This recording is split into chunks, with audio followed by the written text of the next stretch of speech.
Hello friends, so today I am going to solve one problem which is basically from dynamic programming, and it is one of the interview problem which is often asked.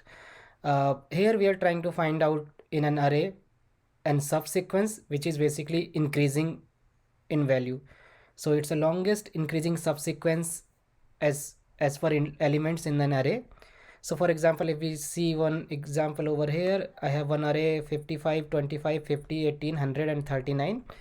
So let's see which subsequence is longest and it is increasing. So 55, so we'll start from index 0, it's 55. At index 1 we have 25, so definitely this is not increasing because this has decreased value from 55 to 25, so this does not it's basically won't be part of the increasing subsequence. We start from this index 1, so we have 25, we'll move further. Okay, 50, so 50 is increasing, so longest increasing subsequence would become now 2. Then again we reach at this index 3, value is 18, so we know this 18 is not greater than 50 now, so it will not be the part of the previous increasing subsequence. But at the same time we have to verify, is there any other value in the previous part of this 18 which is lesser than 18, so we can start creating another subsequence. So if we move one by one, so 0, no, it's 55 at index 1, we have 25 at 250, so no value prior to 18 is less than 18, so this won't be part of any increasing subsequence. We'll reach to index 4 which is 100, so we'll again basically see. Okay, so 55 is less than 100, so 85 to 50, okay, this becomes length 2. Then 50 to 18, no, but 50 to 100 again increasing, so basically 25, 50 and 100 will be part of one increasing subsequence. And we will again check for 39 at the end, so we'll see, okay, 55 is less greater than 39, so it can't be part of longest increasing subsequence for an index 5 where value is 39. So we'll check for index 1, okay, 25 is lesser than 39, okay, so it can be a part of subsequence. So basically 25 comma 39 can be part of subsequence, the length would be 2. We reach 50, okay, 50 is again greater than 39, so we won't take that increasing subsequence. We'll reach 18, okay, 18 is less than 39, so it can be a part of subsequence, but 18 is not greater than any of the values prior to it, so basically it will be only 18 and 39. If we take 18 as a part of subsequence, then it will be again length of 2. So we come yeah, that's it. So this way we basically will move one by one at each index, and at the same time we'll check from 0 to that index all the values which are lesser than that index value, and we'll see if we can make it as a, if it can be make it as a part of increasing subsequence. So let me take one example now. Okay, so to find this longest increasing subsequence, we'll create an array, we'll call it as LIS, longest increasing subsequence, and it will be the length of the basically input array, and we will initialize all elements of longest increasing subsequence as 1, because each element is basically of length 1 of increasing subsequence. So if we let's take one example, so we have one array of 150, 100, 25, 1, just for an example. So 150 is anyway is a longest increasing subsequence of 1, and we don't find any value after 150 which is greater than 150, so basically there is no subsequence which is in increasing order if we start from index 1, 150. Same way at this index 100 is basically is the length 1 of longest increasing subsequence, but you see there is no other value which is greater than 100. Same way at 25 we have a longest increasing subsequence of length 1, and at 1 we have longest increasing subsequence of length 1. So that's why we can initialize each element of longest increasing subsequence array as 1, because each element is basically a part of longest increasing subsequence of itself, so length will become 1. So to solve this problem, we'll loop through 0th index to the end of the array, and we will have another loop where we will loop through all the previous elements of current index I. So for example, if we are at this position and this is I, so we at first loop we are at index I equals 3. So second loop will run from 0 to 2. So basically for all the element which are previous to I. Why we do this? Because we have to check each and every element to find out whether that element is part of longest increasing subsequence for the index I. Okay. Okay, so let's now run this complete example, whatever I have written over here. So for first index, I equals 0 and j equals 0, but we are checking if j less than I. So anyway, we won't go inside this loop. So lis of 0 will remain 1. So we will now proceed to this index 1. So I equals 1 and j will run from 0 to less than I. So basically j will only run for index 0. And then we check if array of j, basically array of 0 is 55. Is 55 less than array of I? Array of I is 25, so it is not less than, so it won't go inside this loop, and this lis of 1 will remain as 1. Then next loop will run for I equals 2, and j will run from 0 to this position, and we'll again check the same condition. If array of j, so array 55 is less than 50, no. So okay, so j will be increased here. Is 25 less than 50? So now we see yes, 25 is less than 50. Then lis of I will be the maximum of lis of I and or lis of j plus 1. So lis of I is currently 1 and lis of j is 1, and we will increase by 1. Why we will increase by 1? Because now 50 is part of the current increasing subsequence. So we have to increase the value of lis whatever was in the previous plus for this element 1. So it will become 1 plus 1, so it will become 2. Okay, so now this loop will end. So we'll run for this index. So I equals 3 and j will run from 0 to 2. Okay, so is 55 less than 18? No. So anyway, we'll not do anything. Is 25 less than 18? No. Is 50 less than 18? No. So our j will end and we won't update anything at index I. So now we'll come at index 4 and j will run from 0 to 3.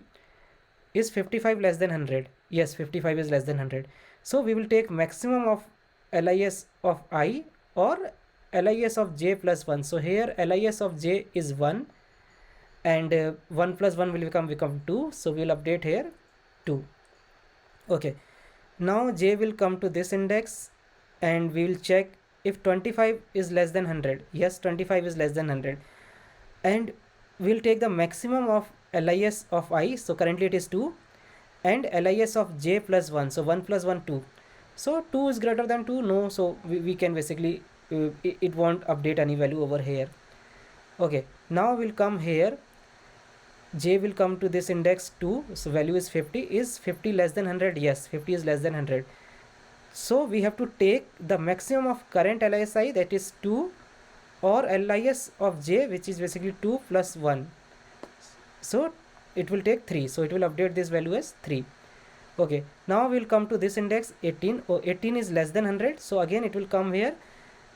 So lis, it will come to this part basically. So lis of this index I will be maximum of this value 3 or this plus 1. So 3 or 2. So again it will be 3 only. So it will remain 3. Okay, so this is done. We'll come at this position. Last index is equal to 5. I is equal to 5. J will run from 0. So is 55 less than 39?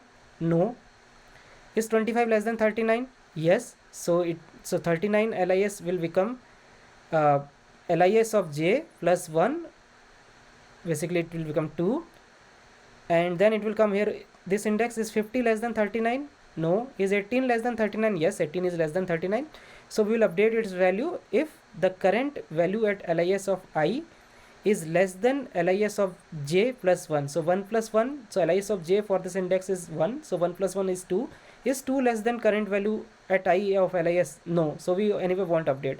Then j will come to this index 100.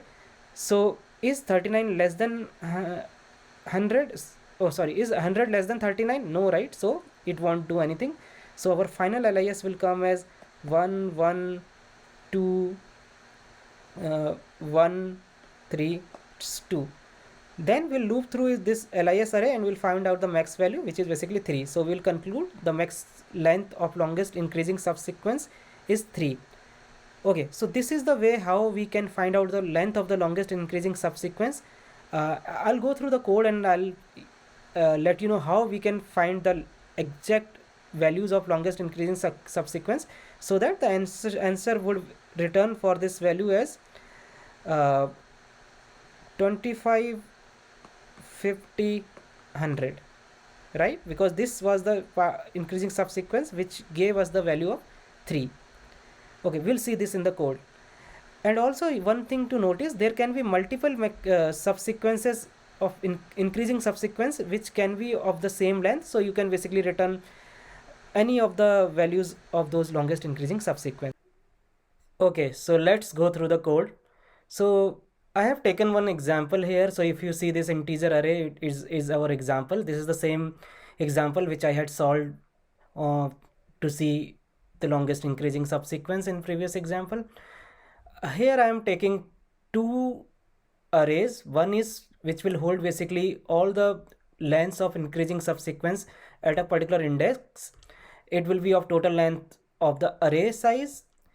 And second, I am taking another array which is basically called previous index, and this is an helper array which we will use to create the final increasing subsequence, and each index or at this previous index array contains the index of the original array from where current index was reached for getting this increasing subsequence. So what I mean basically, so we know for this example the final answer is 3, and we got this that longest increasing subsequence from 25, 50 and 100. So our answer would be 3, because the longest increasing subsequence is 3 here. At the same time, the previous index will help us to generate the final values, so we will be able to return the longest increasing subsequence 25, 50 and 100. And this array basically, at each index of this array we will have one index which is the previous index of the array from where this value was reached. So for example, here if we see this index, so this is index 0, 1, 2, 3, 4. So index 4 of previous index will contain 2. What does that mean? So we will know that this 100 was reached from this second index, which will be in the index 4 of previous index, so that we can backtrack from, and we know this 100 was reached from value 50. So you can see the code how this is done. So this will be used via previous index, so this will generate the final longest increasing subsequence. So here I am calling a function to calculate the values for both arrays. So this is length of longest increasing subsequence, and this is the previous index. I am passing two arrays over here. Let's go to that function over here. So it is receiving integer array which is input. It has integer array which will contain basically the length of longest increasing subsequence at each index, and this previous index will contain the indices of the previous value, so that we can generate the final longest increasing subsequence array. So we will initialize first our previous index array as -1. If you see the code, I have not initialized in the main function. So we will initialize this as -1. What does it mean? It means that wherever we are, this is the final value. So we are not able to go to any values further from here. So this is the last value. And this length of increasing subsequence, we will fill it with the 1. So as we already know that each value at each index is basically longest increasing subsequence of length 1. So we can initialize this array at each index as 1. So even if there is no increasing value in the subsequence array, the answer would be 1. Okay, so this is first loop where we are looping through first index to end of array. So I is equal to 1 to array dot length I plus plus, and this is our second loop. We are looping through 0 to I minus 1. Yeah, 0 to less than I, so 0 to I minus 1. Okay, that's all right. And at each index we will compare if array of j is less than array of I. If it is less than array of I, then we mean that I at index I we have a value which is greater than the value at index j, so it is a part of one longest increasing subsequence. So then we can check what is the current value in the increasing subsequence array at position I. If it is more than the current whatever we are finding, so we can leave as it is. So that's where we are checking what is the current value in that increasing subsequence array at index I, and if it is less than current increasing subsequence value at j and plus 1. Why we are doing plus 1? Because this 1 is added for the value which is currently at the index I. Okay, so if this value is greater than length of increasing subsequence at I, so it means we have to update the length of increasing subsequence at I with the value of length of increasing subsequence at j plus 1. And this is the second array, which is a helper array to regenerate or recreate the final longest increasing subsequence values. So here I will update previous index at I equals j. What does it mean? That this value at I was created on the basis of the previous value j, so that we can backtrack from here to generate the final increasing values. Yeah, that's it. And we are not returning anything, because anyway we are passing these two arrays as part of function, and these will be reflected in the main function itself. You can simply create those array in this function and then you can return those values. That is also all right, but I prefer this way. Okay, so this way, once this function is run, we will have these two values or these two arrays populated, and we can simply take the length of longest increasing subsequence, and we can take the maximum value in the length of increasing subsequence. So there is a function where we can use a stream, so arrays dot stream, and we are applying this stream in the length of increasing subsequence array, and we are finding the max value in that array, and we are returning as int from there. So this will give us the longest value. And second, I am just generating the longest increasing subsequence. I am passing the array and those two helper arrays, and this is quite a simple function if you see what I am doing here. So first I am finding the index where the longest increasing subsequence values are. So for example, this array which contains the longest increasing subsequence at each index may have different value at different position. So we have to find the maximum value for an index where this value has maximum basically. So I am looping through each and every index of length of increasing subsequence array, and whenever it is greater, I am updating its values. So finally this index will contain the index where the value is highest in the length of increasing subsequence array. So once I have this, I know this is my final element, which is the part of longest increasing subsequence. Now I have to backtrack it till the last, and I need to find out what were the previous values. Okay, so I am here using an list which is called sequence, and it will be containing the final answer, which will be longest increasing subsequence. Okay, I have a condition while index not equal to -1. Why we are doing this? Because as you remember previously, we have initialized previous index as 1. So all the elements of the previous index were initialized as -1. And later on we were only updating when we are finding a value where the length of longest increasing subsequence is greater. So we can have a condition. So as soon as we reach at the index is equal to -1 in the previous index array, we means it is the last value, and we can stop right here. And its code is quite simple. We will just add array of the value at current index. Why I am adding at 0th position? Because as you know, we are creating the values from the end. So basically it will contain, so for in this example, it will first contain 100, then from 100 will reach to 50, then from 50 will reach to 25. So at each position I will just insert at 0th position, so that final answer would be 25, 50 and 100. And what you could have done, you could have just added the values over here, and at the end you just could have written sequence collection dot reverse of this sequence. So that would be your final answer.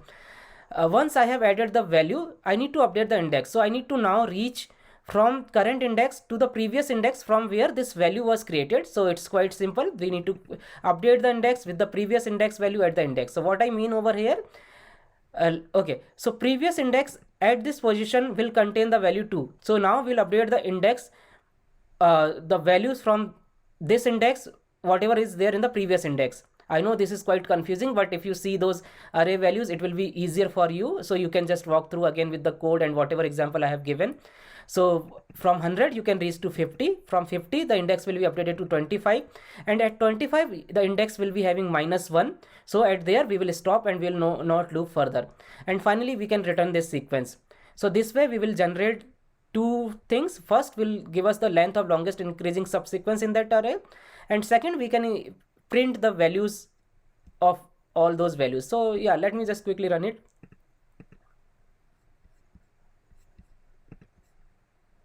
Okay, so if you see here, so length of longest increasing subsequence is 3, and the values of those subsequence are 25, 50 and 100.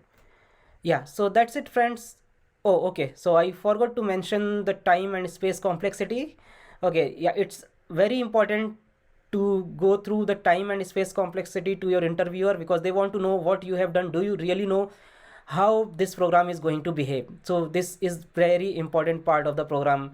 Okay, so let's see what we are doing. So if we see main function, we are calling one main function over here. So, and this is just called 1. So here we are not doing any looping or something. So here it's order of 1. So let's go to this main function. Here we see there is one loop which is looping through first element to end element. So this is order of n, where n is the number of elements in the array, input array. And here we are looping from j is equal to 0, j less than I. So it means if we are at the final index, we are looping to n minus 1 index. If we are at the second index for I, we are looping to 1 index, but we can just consider this as order of n. So this is total of order of n square. Order of n comes from here, and another order of n comes from here. And inside it, we are just doing some if statement. So this will not contribute anything to order of the time complexity. So our final time complexity is order of n square. And space complexity, as we already know, we are using two arrays over here. They both are of size n. N is the size of the input array. So this is order of n space, this is order of n space, and we can just say the total space complexity is order of n. Yeah, that's it. So that's it, my friends. I hope this helps you, and you can just leave your comments and suggestion to me, and I'll try to improve on this. And bye for now. And yeah, please subscribe and like the video if you like it. Thank you. Bye.